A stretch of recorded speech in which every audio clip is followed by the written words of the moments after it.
ओम शांति 4/8/2023 प्रातः मूल्य बाप दादा मधुबन।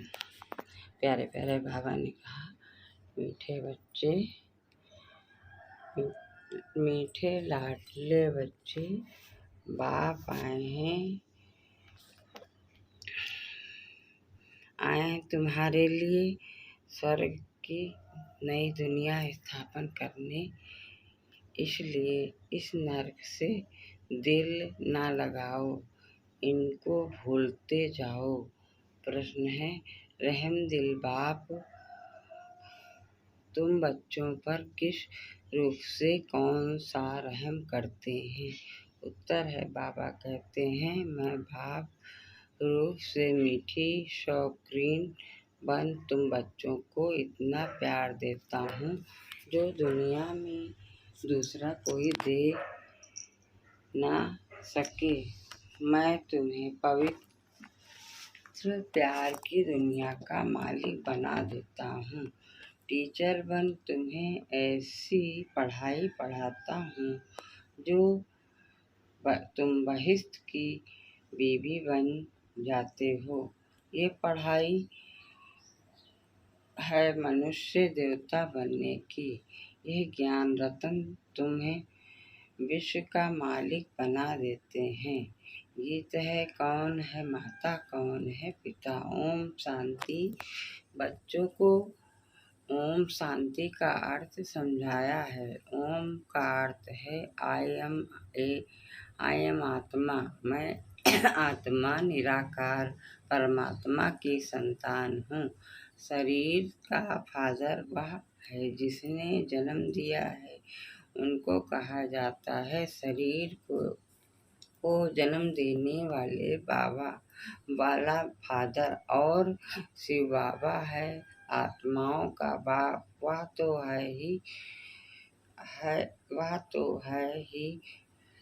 है ढेर के ढेर करोड़ों आत्माएं अपनी निराकारी दुनिया में रहती हैं। वहाँ सदैव निर्विकारी ही हैं। विकारी तो परम धाम में रह ना सकें। पहले तो यह बात पक्की करनी पड़ेगी।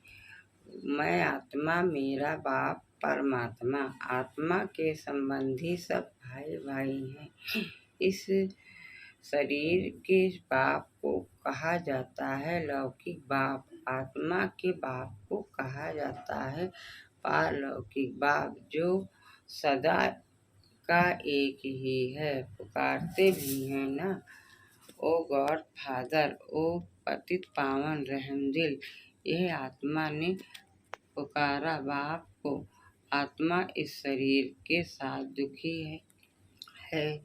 फिर सतयुग में आत्मा को शरीर के साथ सुख है, इसलिए उसका नाम ही है सुख धाम स्वर्ग। यह है नरक। गाया भी जाता है ना, दुख में सिमरण सब करें, याद करते हैं पतित पावन को। समझते हैं पतित पावन बाप ऊपर परमधाम में रहता है। गंगा को पतित पावनी नहीं कहेंगे। गंगा को तो इन आँखों से देखा जाता है। निराकार बाप को अथवा आत्मा को नहीं देखा जा सकता। परम पिता परमात्मा प्राण दाता जो दिव्य चक्षु विधाता है, उनको कहा जाता है ओ गॉड फादर क्रिएटर। अच्छा, फिर मदर कहाँ से आई? मदर बिगर बाप सृष्टि की रचना कैसे रची? मदर तो जरूर चाहिए ना। गॉड फादर मनुष्य सृष्टि का रचयिता है, वह है सबका बाप। फादर है तो मदर भी है, जरूर होगी। बाप आकर समझाते हैं, मैं हूँ ही निराकार। मैं जब आऊँ शादी करूँ तब बच्चे होंगे, परंतु शादी तो करनी नहीं है, बच्चे पैदा करने नहीं हैं। शादी बिगर बच्चों को मैं अडॉप्ट करता हूँ। समझो, कोई को स्त्री नहीं है, चाहते हैं कि अपनी मिल्कियत किसी को देकर जाऊं तो फिर धर्म के बच्चे बनाते हैं, अडॉप्ट करते हैं तो बाप कहते हैं। माँ बाप दोनों ठहरे ना, तो बेहद का बाप कहते हैं कि मैं भी फादर हूँ, मैं कैसे रचूं, समझ की बात है ना। बाप खुद आकर समझाते हैं, मुझे शरीर चाहिए तो इनका आधार लेता हूँ। तुम कहते हो हम ईश्वर की संतान हैं। ईश्वर की संतान तो सब हैं, परंतु इस समय बाप सम्मुख आया हुआ है। तुम बच्चों को गोद में लेते हैं, तुम समझते हो हम बाबा के बच्चे ही बने हैं। बाप है स्वर्ग का रचयिता, स्वर्ग का मालिक बनाने के लिए राजयोग सिखलाते हैं, खुद बैठ बतलाते हैं। मैं निराकार गॉड फादर हूँ। निराकार को मनुष्य सृष्टि का रचयिता कैसे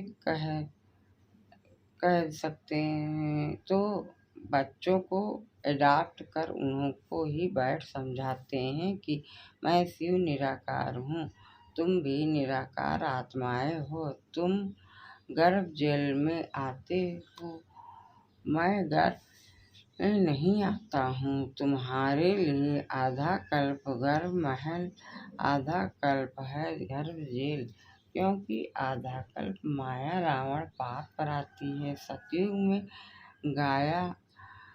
सतयुग में माया होती नहीं, जो पति दुखी बनाए। मैं 21 जन्मों के लिए तुमको स्वर्ग का वर्षा देता हूँ।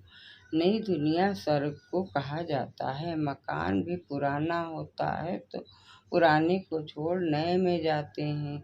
ये भी पुरानी दुनिया है ना, वह है नई दुनिया, गोल्डन एज, पावन दुनिया। तो बाप कहते हैं, लाडले बच्चे मैं तुम्हारे लिए स्वर्ग स्थापन कर रहा हूँ, तुम फिर नरक से दिल क्यों लगाते हो?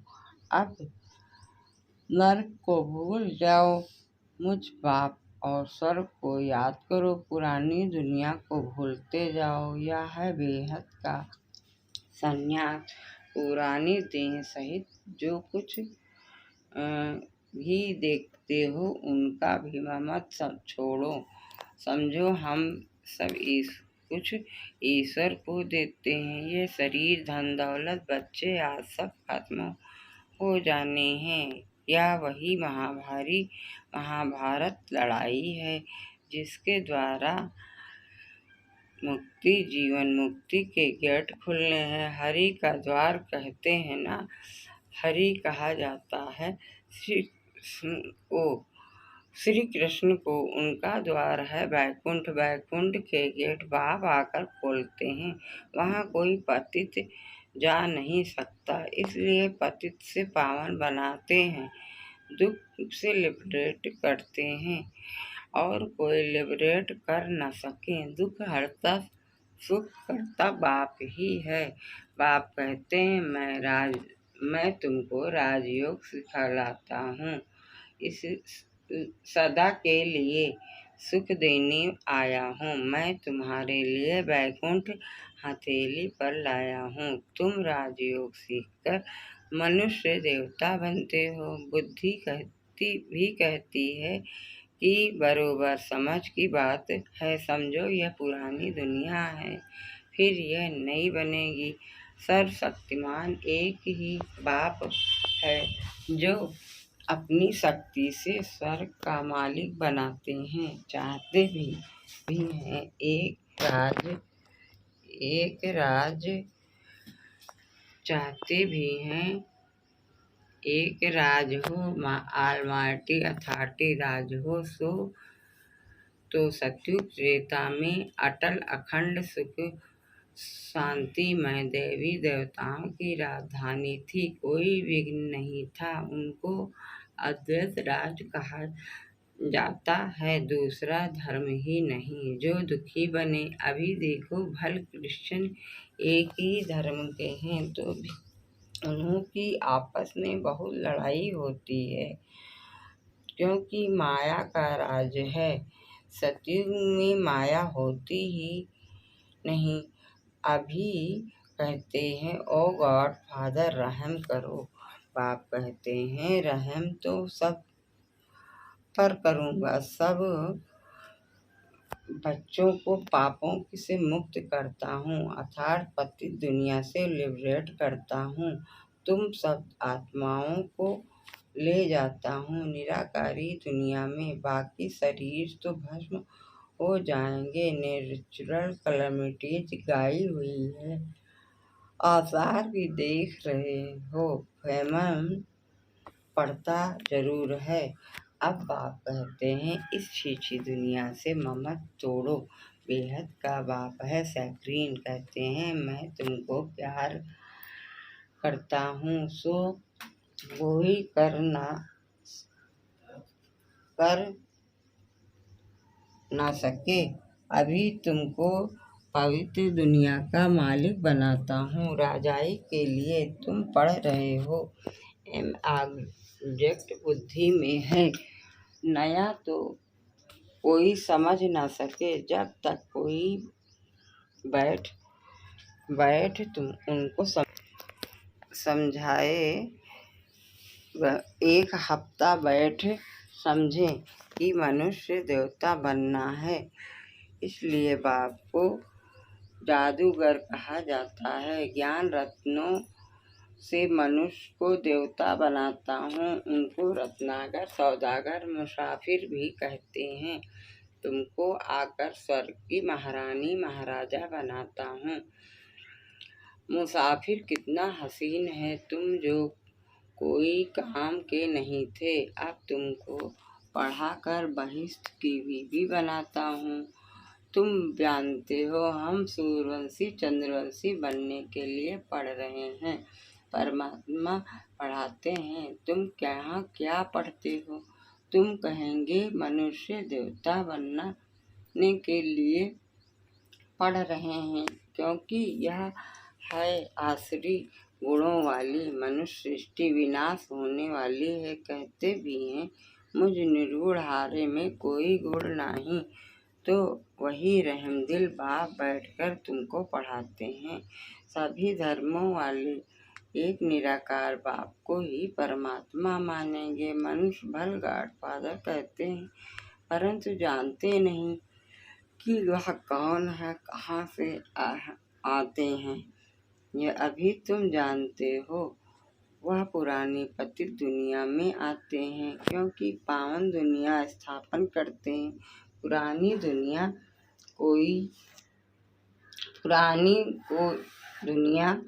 को नई दुनिया बनाते हैं। नई दुनिया में तो सुख ही सुख है। बाबा कहते हैं नई दुनिया स्थापन करने कल्प कल्प मुझे आना ही है। यह तो बुद्धि समझाती है कि रात के बाद यह दिन, फिर चक्र में कलयुग आता है, कलयुग के बाद फिर सतयुग जरूर होगा ना। तुम बच्चों को कहा ही जाता है सुदर्शन चक्रधारी। आत्मा जानती है मैं 84 जन्म कैसे लेती हूँ। कोई मनुष्य को सदगति दे न सके, मैं ही आकर समझाता हूँ। हम तुमको पावन बनाते हैं, योग बल से तुम विश्व पर जीत पाते हो।